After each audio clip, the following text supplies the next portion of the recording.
안녕하세요. 오늘도 사연 살롱을 찾아주셔서 감사합니다. 얼마 전 아들을 장가보낸 엄마예요. 한때 아들의 가슴에 씻을 수 없는 상처를 입혔던 저에게는 이번 아들의 결혼식이 남다른 의미로 다가왔습니다. 과거에 제가 벌였던 과오와 그로 인해 맺어진 인연 때문이었죠. 부모라면 누구나 내 자식만큼은 나보다 나은 삶을 살길 바랄 겁니다. 저 역시 그랬으니까요. 하지만 세상 일이 어디 내 마음대로만 되나요? 그래서 본의 아니게 어미로서 하지 말아야 할 짓을 하고 말았네요. 지금으로부터 15년 전, 저는 남편의 외도로 힘든 시간을 보내야 했어요. 더욱이 용서할 수 없었던 건 남편의 외도 상대가 다름 아닌 제 고향 친구라는 거였어요. 고등학교를 졸업하고 함께 서울의 상경에 동고동락해온 친구는 제게 있어 친자매보다 가까운 사이였고 누구보다 속 얘기를 많이 나눈 친구예요. 그래서 배신감은 이루 말할 수 없었죠. 썩은 가지 잘라내듯 쳐낼 수 있는 대상이 아니라는 게 가장 큰 문제였어요. 함께 해온 시간이 길었던 만큼 제 기억 속엔 친구와의 추억이 가득했거든요. 그러니 기억이 살아있는 한 영원히 고통스러울 수밖에요. 남편이요? 남편한테는 그다지 미련이 없었어요. 신혼 초부터 여자 문제로 말썽을 피워온 인간인지라 애저녁에 마음에서 지웠거든요. 그럼에도 부부의 연을 끊지 못했던 건 하나뿐인 아들 때문이었어요. 내 아들이 부모의 이혼 때문에 남들한테 손가락질 받게 하고 싶지 않았거든요. 그런데 그 마지막 신념마저 무너지게 한 사건이 벌어진 거예요. 바로 제 아들의 한마디 때문이었죠. 제발 내 탓 좀 하지 마. 지긋지긋해. 나 때문에 참고 산다고? 웃기시네. 엄만 그저 혼자 살 용기가 없었던 거야.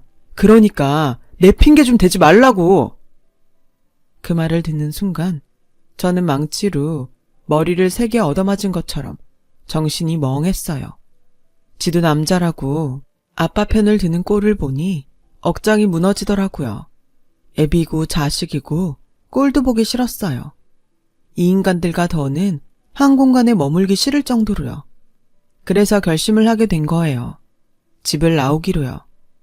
저리 싫으면 중이 나와야지 어쩌겠어요. 어디 나 없이 니들끼리 잘 살아봐라 하는 심정이었죠. 홧김에 짐을 싸들고 집을 나오긴 했는데 막상 나와보니 갈 곳이 없더라고요. 당연하죠.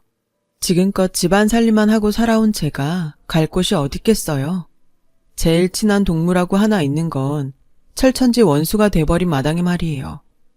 그렇다고 친정으로도 갈 수 없었어요. 이날 이때까지 효도도 한번 못하고 그렇게 산 주제에 40줄에 들어 남편과 자식 버리고 집 나왔다는 말을 어떻게 해요? 알르니 죽지. 막막한 심정에 정처 없이 길을 걸으며 한참을 울었어요. 살면서 남의 가슴에 못 박은 적도 없고 남보다 더 갖겠다고 악다구니를 써본 적도 없는데 왜 나한테 이런 시련이 닥친 건지 억장이 무너지더군요. 그렇게 몇 시간을 걸었나 몰라요. 날은 저물고 갈 곳 없는 발걸음은 제 가방보다 더 무거웠어요. 그래, 몸 뉘일 곳이나 찾자 했는데 맙소사, 여관비가 3만 원이나 하지 뭐예요? 그땐 제가 세상 물정도 모르던 때라 여관비 3만 원이 크게 느껴졌어요.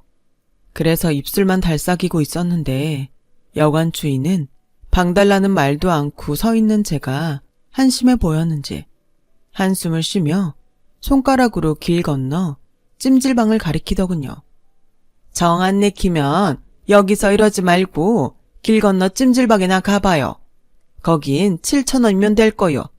참, 3만 원도 손 떨려 못 쓰는 인사가 무슨 주변머니로 집은 나왔나 몰라? 비꼬는 듯한 여관 주인의 말투에 그동안 억누르고 살았던 분노가 순식간에 터져나왔어요. 아줌마가 뭘 한다고 그래요? 내가 집을 나오든 말든 아줌마가 무슨 상관이냐고요. 3만 원이요? 그깟 돈이라면 나도 있어요. 그러니까 함부로 말하지 마세요.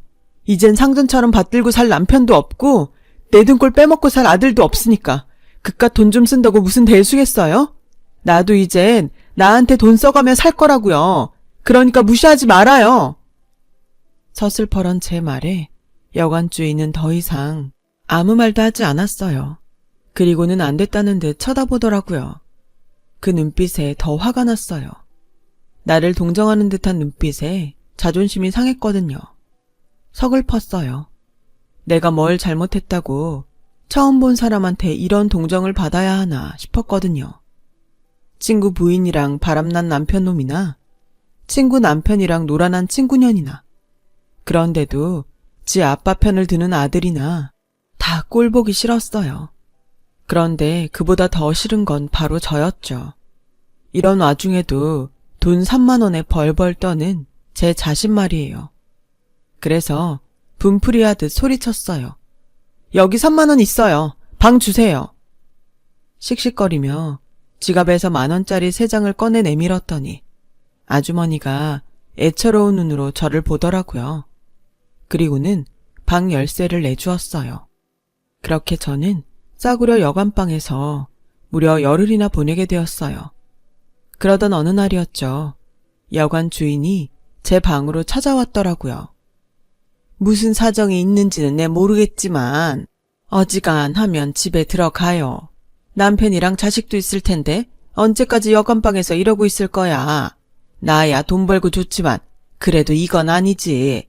그러니 그만 집에 들어가요. 네? 이것도 인연이라고 그간 정이 든 여관 주인은 제 걱정을 해주었어요. 그 마음 때문인지 아니면 그동안 받아본 적 없는 위로 때문인지 저는 제 상황을 털어놓게 되었죠. 그러자 주인 여자는 자기 일처럼 광분하더니 며칠 뒤 제게 일자리를 알선해 주었어요. 그깟 논팽이 있고 자기 힘으로 벌어서 신나게 쓰고 살라고요. 여자는 자기 몸 건사할 돈만 있으면 혼자 사는 게 이득이야. 미쳤어? 바람난 남편에 싹퉁머리 없는 아들 뒤치다꺼리하며 살게. 일단은 먹고 잘 곳이 필요하니까 입주 가능한 곳으로 들어가는 게 좋을 거야. 그동안 살림만 하고 살았으니 남의 집 살림도 할 수 있을 거 아냐. 여관주인 소개로 간 곳은 중소기업을 운영하는 사장님 집이었어요. 그곳에서 저는 입주 가정부로 일하게 되었는데 주인집 내외가 인품도 좋고 일도 힘들지 않아서 지낼만 하더라고요. 그 집에서 한 3년 정도 일했을까요? 어느 날 집으로 남편이 찾아왔더군요. 여보, 내가 죽을 죄를 지었어. 그러니 이제 그만 화 풀고 집에 갑시다. 내가 용서해달라는 말은 안 할게. 하지만 우리 영민이 생각은 해야지. 그게 요즘 통 마음을 못 잡고 살아. 흥신소를 통해 제가 있는 곳을 알게 된 남편은 울먹이며 제게 사과를 하더군요. 하지만 이미 마음에서 멀어진 남편의 사과는 그리 제 마음에 닿지 않았어요. 하지만 내 배로 낳은 자식놈은 못내 사무치도록 그립더군요. 그래서 아들놈 근황을 물었더니 글쎄, 당신 나가고 마음을 못 잡더니 얼마 전엔 누구랑 싸웠나 얼굴이 엉망이 돼서 왔지 뭐야. 게다가 눈을 심하게 다쳐서 하마터면 실명할 뻔했다고. 그 말에 정신이 번쩍 들었어요. 그래서 그 길로 남편과 함께 집으로 달려가 3년 만에 아들을 만났어요. 그 사이 키는 삐쭉 커서는 제대로 먹지도 못했는지 피부는 거칠하고 삐쩍 골았더라고요. 그 모습을 보니 얼마나 가슴이 미어지던지 그간 야속했던 마음은 눈 녹듯 사그라져 버렸고 이게 모두 내 탓인 것만 같아 눈물이 멈추지 않았어요. 그래서 그 길로 주인집 사모님한테 그만두겠다고 했어요. 아들 때문에라도 내가 집에 들어가야 할 것 같다고요. 처음엔 월급을 인상해달라고 이러는 줄 알았던 사모님은 얼마를 올려주면 되겠냐고 묻더군요. 사모님, 설마 제가 자식 새끼 팔아서 돈을 올려받겠다고 이러겠어요? 같은 자식 키우는 입장끼리 어쩜 그런 생각을 하세요? 3년 넘게 저를 봐오셨으면서 저를 그렇게 모르세요? 정말 서운해요, 사모님. 제가 울먹이며 한 소리 했더니 사모님은 너무 미안해하시며 사과하셨어요. 그리고는 의외의 제안을 하더라고요. 네? 파출로 나와달라고요? 어차피 돈은 벌어야 하잖아요. 그럴 거면 딴 데 가서 벌 생각 말고 우리 집에 파출로 오면 되잖아요. 우리 유경이도 아주머니한테 정이 너무 많이 들었고 바깥 양반도 아주머니 음식이 입에 맞다고 좋아하거든요. 어때요? 생각 있어요? 따지고 보면 나쁜 조건은 아니었어요. 이렇다 할 기술도 없는 제가 어디서 그런 큰 돈을 벌 수 있겠어요. 그래서 하겠다고 했어요. 그렇게 저는 집에 돌아와 살면서 입주 가정부로 살던 집에 파출로 나가게 되었어요. 3년 만에 집에 들어간 저는 나 때문에 아들 녀석이 다친 것만 같아 아들을 볼 때마다 죄책감에 시달렸어요. 혹여 우리 애가 삐뚤어지기라도 한다면 그건 모두 내 탓이라고 생각했죠. 다행히 그 후로 아들은 예전의 모습으로 돌아가 착실히 학교 생활을 해 나갔어요. 그게 어찌나 고맙던지 몰라요. 그 후 아들은 그동안 떨어졌던 성적을 만회하느라 누구보다 열심히 공부를 했어요. 그리고 그 노력은 결코 헛되지 않았죠. 서울에 있는 4년대 대학에 장학금을 받고 들어갔거든요. 없는 살림에도 열심히 해준 아들이 자랑스러운 나머지 눈물이 다 나더군요. 아들 때문에 집으로 돌아오긴 했지만 남편과는 여전히 냉랭한 사이였어요. 물론 남편은 저와 잘 지내보려고 무진장 노력을 하긴 했지만 제가 완강히 거부하자 곧 제 풀에 꺾이더군요. 그러거나 말거나였죠. 이런 내막을 모르는 시집 식구들은 제가 남편 알기를 우습게 한다며 불만이 이만저만이 아니었어요. 특히 시어머니가요. 넌 뭐가 그렇게 잘나서 네 남편을 그렇게 쥐잡듯 잡고 사니? 니네 친정부모가 그러라고 가르치디? 아무리 보고 배운 게 없어도 그렇지 어디 시부모 앞에서까지 남편한테 그따위로 굴어. 네가 소박을 당해봐야 정신을 차리겠니? 소박이요? 그러고 싶으시면 그러세요. 근데요 어머님, 지금 저한테 가정교육 운운하실 때가 아닌 것 같은데요? 예전에 아버님이 동네 다방 레지랑 유원지 놀러갔을 때 어머님이 아버님께 어떻게 하셨어요? 똥바가지 퍼부었던 거 기억 안 나세요? 전요, 그보다 더한 상황을 당했지만 그래도 그런 짓은 안 했어요. 제가 가정교육을 잘 받아서 어머님 아들이 무사한 줄이나 아시라고요. 어디 붙어먹을 게 없어서 자기 아내 친구랑 그러고 다닌대요. 제가 그 일을 생각하면 저 인간 똥물에 튀겨 죽여도 시원찮아요. 되지도 않는 시어머니 노릇하려다가 오히려 똥바가지를 뒤집어 쓴 격이 된 시어머니는 그 후로 제게 남편 문제로 타박은 하지 않았어요. 다른 문제로는 좀 했지만요. 하지만 전 그때마다 당신 아들 바람핀 얘기로 어머님 입을 틀어막곤 했어요. 결국 어머님은 당신 아들 잘못 탓에 돌아가시는 날까지 며느리 입을 가장 무서워하셨어요. 제 입장에선 이런 걸 전화위복이라고 해도 될런지 모르겠네요. 남편 또한 지은 죄가 있어서 제 앞에선 큰소리 한번 못 내고 살았어요. 그렇게 과거와 싸워가는 사이 15년의 세월이 흘렀고 아들 녀석이 결혼하고 싶은 사람이 생겼다며 집으로 여자를 데려오겠다고 하더라고요. 평소에 내 며느리한테는 절대 시집살이 안 시키겠다 마음 먹었던 저는 약속 당일 아침부터 솜씨를 부려가며 음식 준비를 했어요. 다른 건 다 필요 없고 지들끼리 싸우지 않고 금슬 좋게 살면 그 이상 바랄 게 없겠다 생각하면서요. 하지만 며느리감 얼굴을 본 순간 생각이 달라지더라고요. 너 유경이 아니니? 글쎄, 아들 녀석이 데려온 여자가 바로 제가 입주 가정부로 일했던 사장님 댁 고명딸이지 뭐예요. 안 그래도 며느리한테 남의 집살이 한 걸 들킬까봐 노심초사했던 저는 완전 망연자실했지 뭡니까. 그래, 따로 아들을 불러 말했어요. 너 이 결혼 절대 안 된다. 내가 다른 거 안 바란다. 쟤 유경이만 아니면 돼. 쟨 절대 안 돼. 하고 많은 여자 중에 왜 하필 쟤니? 너 엄마가 며느리 앞에서 고개 숙이고 살길 바라는 거야? 그런 거 아니라면 당장 헤어져. 왜 대답 못해? 엄마 말 안 들을 거야? 엄마, 혹시 유경이네서 가정부 했던 것 때문에 그러는 거야? 그런 거라면 걱정하지 마. 유경인 그런 일로 엄마 힘들게 할 애 아니니까. 겪어봤으니 엄마가 더 잘할 거 아냐. 주인집 딸이 하도 착하고 예뻐서 며느리 삼고 싶었다며. 그래놓고 이제 와서 왜 이래?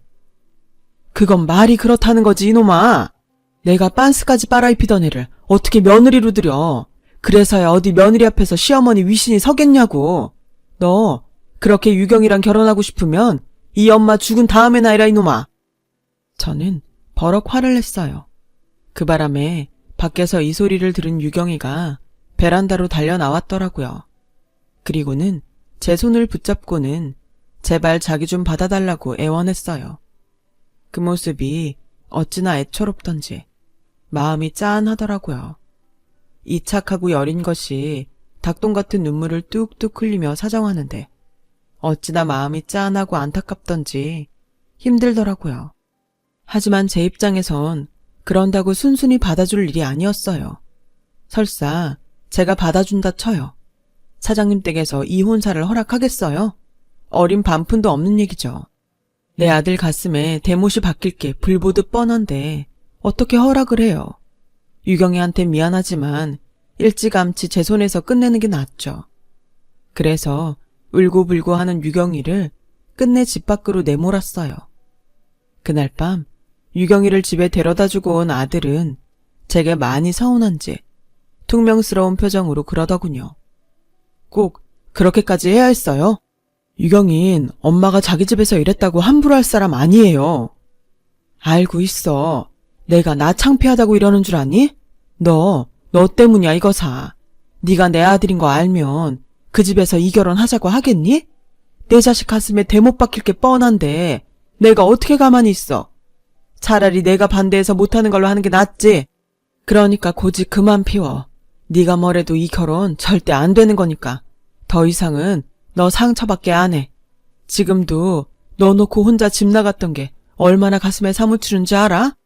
네 눈가에 난 그 상처를 볼 때마다 내가 가슴을 친다. 나 때문에 네가 그렇게 된 것 같아서. 다시는 너한테 그런 상처 주기 싫다. 하물며 남이 그러는 건 더 못 봐. 그제야 아들은 시무룩한 표정으로 말없이 자리를 떴어요. 그렇게 스스로 마음을 정리하나 보다 했는데 그게 아니었던 모양이에요. 안사돈이 전화를 했더라고요. 만나서 얘기 좀 하자고요. 저는 애들 문제라면 그럴 거 없다고 말씀드렸어요. 이쪽에서도 반대하고 있으니 지들이 제 풀에 꺾여 조만간 그만두지 않겠냐고요. 그랬더니 재혁이 어머니, 저는 그 얘기를 하려고 만나 뵙자고 하는 게 아니에요. 자세한 얘기는 직접 만나서 드릴게요. 그렇게 해서 양가 내외는 서울 모처에서 만나게 되었어요. 남편이 어차피 결혼을 시킬 것도 아니라면 굳이 만날 이유가 있겠냐고 반대를 했지만 그래도 말은 들어봐야 할 것 같아서 남편을 데리고 약속 장소로 나갔어요. 그 집 일을 그만둔 지 7년이 넘었지만 소탈한 모습이 예전 그대로였어요. 안사돈은 저를 보자마자 달려와 두 손을 꼭 잡고는 그간 어떻게 지냈냐며 안부부터 물어왔어요. 그 덕분에 어색할 줄 알았던 분위기는 다행히 부드럽게 흘렀어요. 몇 마디 나누다 보니 오랜만에 만난 친구처럼 그렇게 편할 수가 없었어요. 전에 유경인에서 일을 할 때에도 안사돈은 부리는 사람 대하듯 하지 않고 마치 동네 언니처럼 친근하게 대해주었거든요. 그렇게 가벼운 일상 인사를 주고받으며 분위기는 부드럽게 흘렀어요. 그러다 본격적으로 오늘 이 자리를 마련한 이유가 나오기 시작하면서 분위기가 무거워졌어요. 시작은 바깥사돈이 열었어요.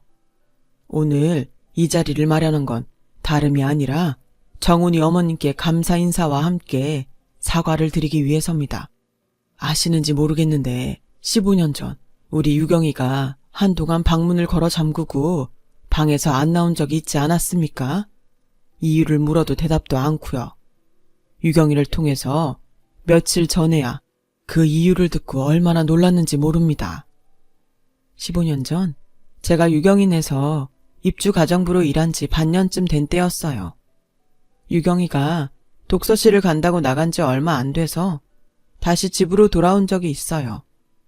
뭘 빠뜨리고 갔나 했는데 무슨 일이 있었는지 겉옷이 찢긴 채 속에 피가 묻어 있더라고요.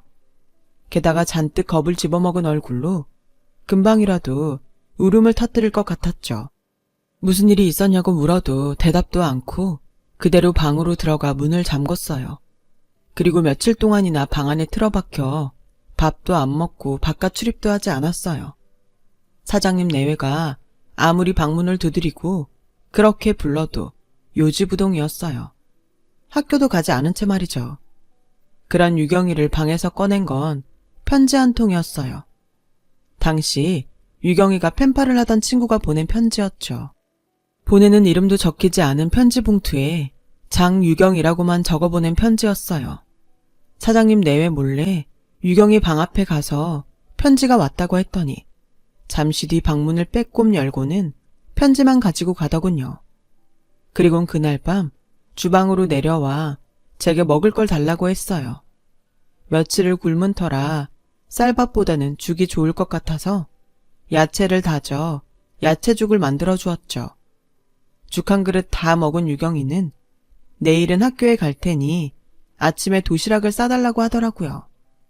비록 제 딸은 아니지만 자식을 키우는 입장에서 그 말이 그렇게 반가울 수가 없더라고요. 그래서 다음날 도시락은 평소 유경이가 좋아하던 반찬으로 싸주었던 기억이 나요. 바깥사도는 이야기를 이어갔어요. 독서실에 가다가 불량배들을 만나 몹쓸 짓을 당할 뻔했다지 뭡니까? 그런데 마침 근처를 지나던 중학생이 유경이를 구해주었다더군요. 그게 바로 사부인 아들인 정훈입니다. 그 말을 듣는 순간 머리카락이 쭈뼛 서버렸지 뭐예요. 머릿속에 떠오르는 일이 있었거든요. 제 아들이 실명위기에 처할 정도로 다쳐서 돌아왔던 그 일이었죠. 그게 유경이를 구하려다 그랬다니 손이 부들부들 떨렸어요. 왜 안 그렇겠어요? 아무리 좋은 일을 하다 그런 거라지만 하마터면 내 자식이 눈이 멀 뻔했는데요. 생각이 거기까지 미치고 보니 이 결혼은 절대로 안 되겠다는 생각이 들었어요. 그때였죠. 안사돈이 제 손을 덥석 잡더니 다짜고짜 사돈이라고 부르지 뭐예요? 사돈, 우리가 이런 인연으로 다시 만날 줄 누가 알았겠어요? 우리가 인연은 인연이었나 봐요. 뭐라고요? 인연이요? 누가 그래요? 사모님한테는 제 아들이 자기 딸을 구해준 은인인지 모르겠지만 저한테 유경이는 내 아들을 병신 만들 뻔한 악연으로밖에는 안 보이네요. 사모님한테 유경이가 귀한 것처럼 저한텐 제 새끼가 중하니까요. 그리고요, 저는 이 결혼 결사 반대입니다. 내 눈에 흙이 들어가기 전에는 애들 결혼 절대 안 시킨다고요. 너무 화가 나서 온몸에 열이 확 오르는 기분이었어요. 그런데 그때 바깥사돈이 제 앞에 무릎을 꿇지 뭐예요. 그러자 안사돈도 얼른 무릎을 꿇었어요. 정훈이 어머님, 용서해 주십시오. 부모 마음은 다 같은 건데 저희가 생각이 짧았습니다.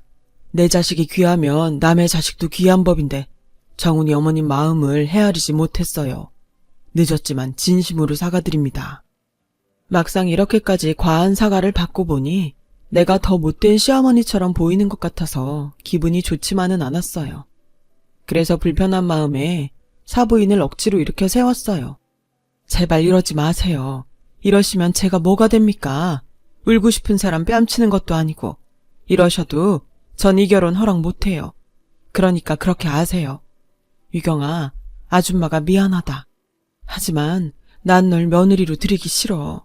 네가 싫어서가 아니라 우리가 만난 상황이 불편해서 그런 거니까 너무 상처받지는 말아다오. 미안하다. 저는 그 길로 자리에서 일어나 집으로 와버렸어요. 그런데 그날 밤 제 아들이 술에 잔뜩 취해 돌아왔더라고요. 아들은 저를 보자 제 어깨를 흔들며 자긴 유경이 아니면 안 된다고 울고불고 난리를 치더라고요. 이게 하다하다 술고장으로 지 엄마한테 반항하나 싶었죠. 그래서 아들 손을 뿌리치고 안방으로 들어와 버렸어요. 그렇게 며칠이 지났을까요? 옷 정리를 하다가 아들 옷도 치워줄까 싶어 아들 방에 들어갔는데 벽장 안쪽에 종이 상자가 하나 숨겨져 있더라고요. 뭔가 싶어 꺼내봤더니 편지들이었어요. 꽤 오래전에 받았던 편지들인지 겉봉투에 찍힌 우체국 직인이 다 날아가 희미하더라고요. 그런데 그때 제 눈에 확 들어온 이름이 있었어요. 보내는 사람 란에 적힌 이름이었죠. 장유경이라고 적혀 있었거든요. 그러면 안 되는 걸 알면서도 떨리는 손으로 수십 통이나 되는 편지를 다 읽어보았어요. 그리고는 바닥에 주저앉아 대성통곡을 하며 울었죠. 편지는 15년 전 유경이가 제 아들한테 보낸 편지였어요. 당시 아들을 버리고 집을 나왔다는 죄책감에 그 또래 애들을 보면 아들 생각에 하루 종일 기분이 우울하곤 했는데 그때마다 유경이한테 제 아들 얘기를 했었거든요. 그 얘기를 귀에 담아들었던 유경이는 저를 통해 들었던 제 아들 학교와 반을 기억해 편지를 보냈던 모양이에요. 편지 내용은 하나같이 아들을 그리워하는 제 마음이 옮겨져 있었어요. 제가 유경이 도시락을 싸며 우리 아들이 제일 좋아하는 반찬이라고 했던 것, 같이 장을 보러 마트에 갔다가 남학생 옷을 보고는 아들 생각에 한참을 그 앞에 머물러 있었던 일과 문득 떠오르는 아들 생각에 눈시울 붉히던 제 모습들이 마치 영화 속 한 장면들처럼 가득 담겨 있었어요. 그리고 가장 마지막 편지에는 유경이가 제 집으로 제 아들을 초대하는 글이 담겨 있더군요. 엄마한테 마음속으로만 미안해하지 말고 행동으로 보이라면서 집 주소를 적어 보냈더라고요. 그러니까 그날 아들이 그 동네를 찾은 건 유경이 때문이 아니라 나한테 사과하기 위해서였다는 거예요. 결국 내 아들을 위험에 빠뜨린 건 바로 저였어요. 유경이는 제 아들을 위험에 빠뜨리지 않았고 오히려 나와 아들을 화해시켜준 장본인이었던 거죠. 유경이가 아니었다면 제 아들은 제 마음을 알지 못했을 거고 그랬다면 지금까지도 자기를 버린 엄마를 미워하며 살았겠죠. 아들이 공부를 열심히 하게 된 것도 유경이랑 같은 대학에 들어가기 위해서 그랬던 거였어요. 이 사실을 안 이상 그냥 넘어갈 수는 없었어요. 그래서 유경이를 불렀죠. 그리곤 오래전 일에 대한 감사와 함께 최근에 제가 가슴 아프게 했던 것들에 대해 사과를 했어요. 이렇게 예쁜 마음을 가진 아이를 몰라본 멍청한 아줌마를 용서해달라고 말이죠. 유경이는 그런 말씀 마시라며 오히려 제 눈물을 닦아주더라고요. 그렇게 우리는 15년에 걸쳐 맺어진 인연으로 고부 사이가 되었어요. 그리고 지금은 세상에서 가장 사이가 좋은 고부를 살고 있답니다. 친구와 남편 때문에 세상의 배신감도 느끼고 그렇게 어느 정도 살아내다 보니 알 만큼은 안다고 생각했는데 사람 인연이라는 것이 이렇게 사람을 치유하고 반성하게 만들 줄은 몰랐습니다. 우리 아들과 며느리한테 항상 고맙고 미안한 마음으로 살아가고 있어요. 여러분의 가정에도 건강과 복이 가득하길 바라며 좋은 인연들과 행복한 가정 이루시길 바랍니다. 제 사연을 마치겠습니다. 여러분, 사연 댓글에 응원과 현명한 조언 부탁드려요. 좋아요와 구독은 저에게 큰 힘이 됩니다. 오늘도 좋은 일 가득하세요.